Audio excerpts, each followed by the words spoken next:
नहमदुहु व नुसल्ली अला रसूलिहिल करीम अम्मा बाद फ़ाऊज़ु बिल्लाहि मिनश शैतानिर रजीम बिस्मिल्लाहिर रहमानिर रहीम।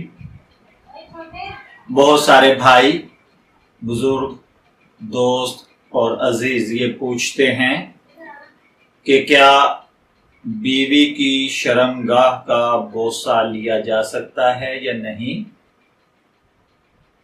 तो बाज़ औक़ात क्या होता है कि रियल लाइफ के अंदर जोशे मोहब्बत में या जब इंसान बीवी के साथ हम बिस्तरी के लिए आमादा होता है तो हम बिस्तरी से पहले जो मोहब्बत में हरकत करता है उनमें उसका बोसा लेना, उससे लिपटना या दीगर हरकत की जाती हैं, ये शरन जायज़ हैं, इनसे कुछ एतराज नहीं रखा गया। लेकिन अगर कोई शख्स रियल लाइफ के अंदर शर्मगाह का बोसा लेता है तो इसे शरीयत इस्लाम के अंदर मना किया गया है।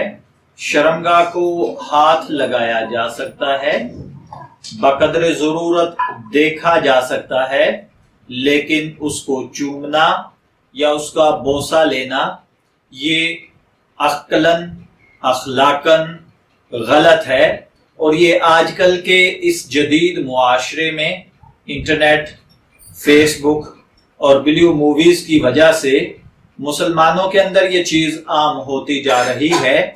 इससे इज्तनाब करना चाहिए।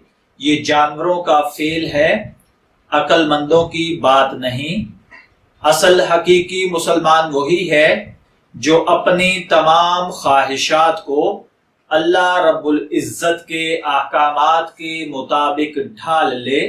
तो इसलिए अगर हम अपनी वाइफ के साथ इस्लामी अहकामात के मुताबिक प्यार और मोहब्बत का मुआमला करेंगे तो अल्लाह ताला इस पर भी एक अजरे अजीम अता फरमाएगा। लेकिन अगर हम इस अजर वाली नेमत पर अमल नहीं करेंगे और हम अपने आप को जानवरों की शक्ल, जानवरों की हैयत पे ले जाएंगे तो फिर इसका अजर की बजाय नुकसान का अंदेशा है।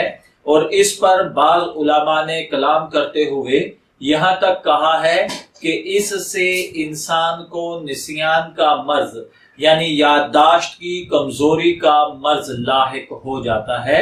मैं दुआगो हूँ कि अल्लाह वहदहु ला शरीक हमें अपनी बीवियों के साथ जायज ज़राए को अपनाते हुए इस्लामी अहकामात के मुताबिक अपनी जिंदगी गुजारने की तौफीक अता फरमाए। इजाजत चाहेंगे, फिर मिलेंगे किसी नई मालूमाती वीडियो के साथ। तब तक के लिए अल्लाह।